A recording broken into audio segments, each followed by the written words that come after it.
Hello, I'm Marissa from JunHe, JH, a leading Chinese law firm. I'm heading the firm's data privacy practice in Beijing and Shanghai. Today, I want to introduce the requirements and practice for cross-border transfer of personal information from China. Those requirements have now been finalized and are implemented in practice. Here are the 4 topics I want to cover, including 1. The scenarios triggering cross-border transfer requirements. 2. The 3 pathways to follow for the transfer. 3. Other key requirements. And 4. Some tips for ongoing compliance. Let's look first at the most common scenario of cross-border transfer of personal information in practice. This is where an entity registered in China transmits personal information it collects and generates in its operation within China to an overseas individual or entity. For example, the foreign investment enterprise transfers personal information of job candidates to its headquarters for processing. The second scenario is where an entity in China uses overseas systems to store and process data generated in China. The difference from the first scenario is that in this scenario, the entity in China does not store any information in China, but to directly use an overseas information system to host the data and does not keep a copy of such data in China. The third scenario is an entity in China made available to overseas data generated and stored in server in China for access or download. For example, the overseas technical support team has access authority to data stored in China. In this case, even though the technical support team does not actually download information from the China servers, but as they have access right to such personal information and theoretically can process such data, it will also qualify as a scenario of cross-border transfer of personal information from China. The last one is an entity out of China directly collects from individuals in China their personal information and process such information out of China. In this case, the entity out of China will likely be subject to the extraterritorial effect of the PIPL, including the requirements for cross-border transfer. The Chinese law provides 3 pathways for the above transfer scenarios. The first pathway is government security assessment. If an entity is a processor of important data, or it is a critical information infrastructure operator, or it is a large-scale personal information processor, meaning an entity in China processing more than 1 million individuals' personal information here. Or lastly, if an entity does not qualify any of the 3 scenarios above, but it transfers a large amount of personal information out of China, either 100,000 individuals' personal information or 10,000 individuals' sensitive personal information, it needs to go through the Data Export Security Assessment with the CAC, China Cyber Affairs Administration. A commonly asked question is, if an operator in China processes a large amount of user or consumer personal information, say more than 1 million, but it only transfers a very limited amount of personal information, such as its employees' personal information out of China, will such situation also trigger the government security assessment? The answer is yes, because it triggers the third scenario as mentioned here. Companies are required to apply for the government security assessment before the end of February 2023, and companies which failed to meet this deadline should prepare and complete the application as soon as possible. The applicants need to prepare 7 application documents, including a security assessment report and a cross-border transfer agreement that includes all requested provisions, In practice, it typically takes a couple of months for companies to get ready of those application documents. The security assessment will be valid for 2 years, and during the 2 years' time, if certain circumstance arises, a risk assessment is needed.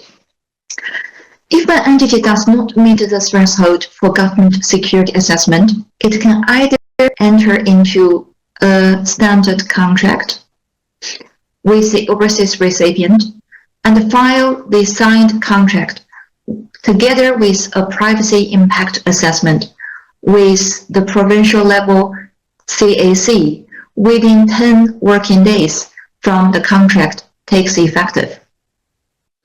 Or it can go through the certification process to obtain a certification issued by a qualified institution. You can look at here, a sample of the certificate will be granted. What are the main differences between the standard contract route and the certification route? Here are some key differences. Firstly, the validity period. The standard contract route does not provide a specific valid period and can be valid as long as the contract states, unless substantial change occurs to the transfer data or the overseas recipient, a refiling is required. The certificate, on the other hand, is valid for 3 years and needs to be renewed before it expires. The second difference is the standards used for the two routes. As for the standard contract route, you will mainly follow the PIPL, the standard contract regulation, and the main context of the standard contract. The standard contract must be executed in strict accordance with the content provided, and any added provision should not conflict with the standard contract. In the certification route, the certification agency will also look at some relevant national standards in addition to the applicable laws and regulations. And thirdly, the procedures involved. For the standard contract route, the company can carry out the privacy impact assessment on its own and file the report with the CAC. Under the certification route, the company has to engage a qualified institution first, and the institution will carry out technical verification and on-site examination.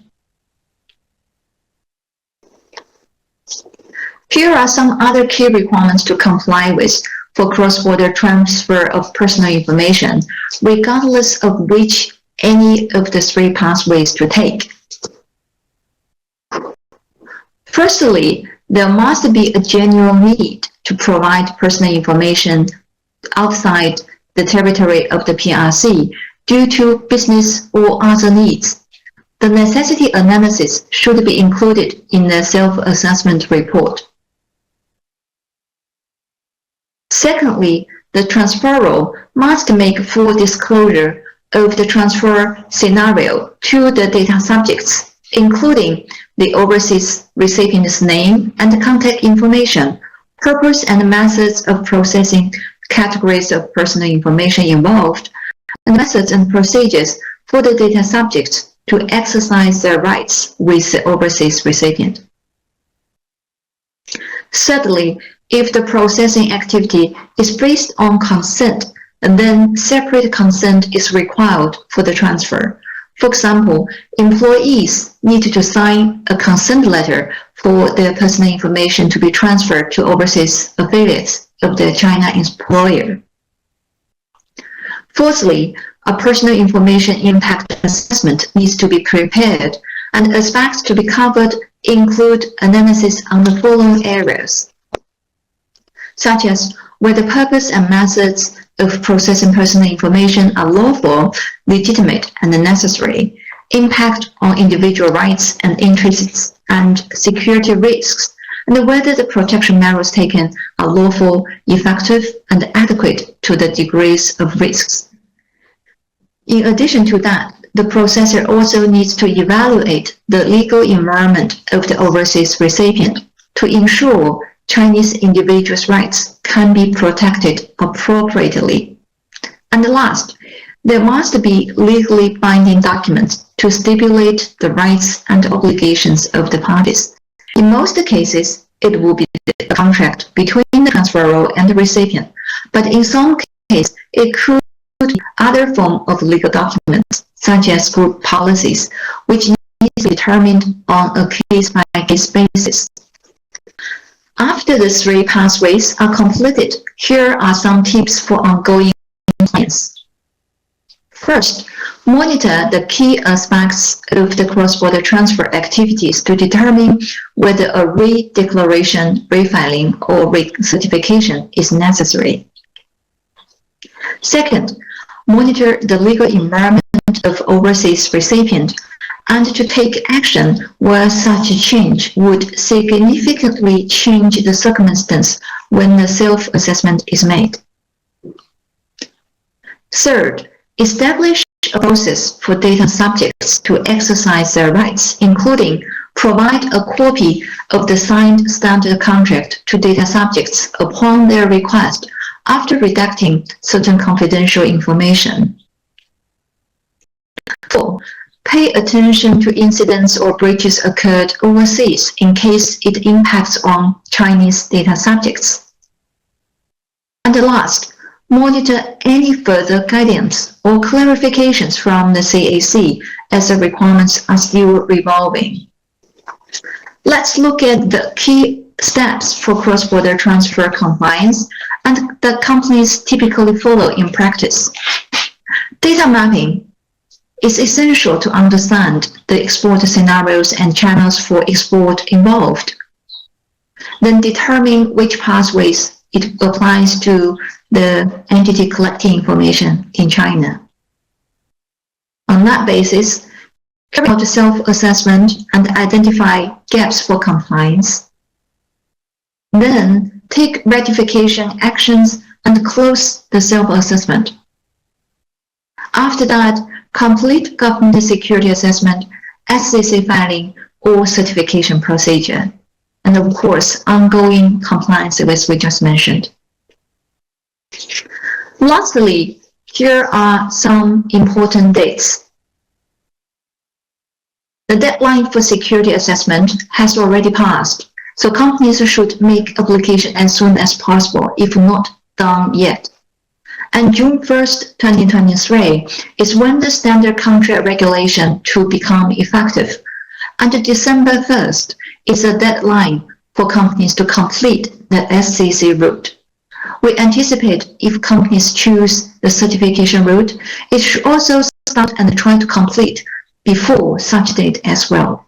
Okay, those are what I want to share today. Thanks for listening. And here are the contact information in case you have any questions. Thank you.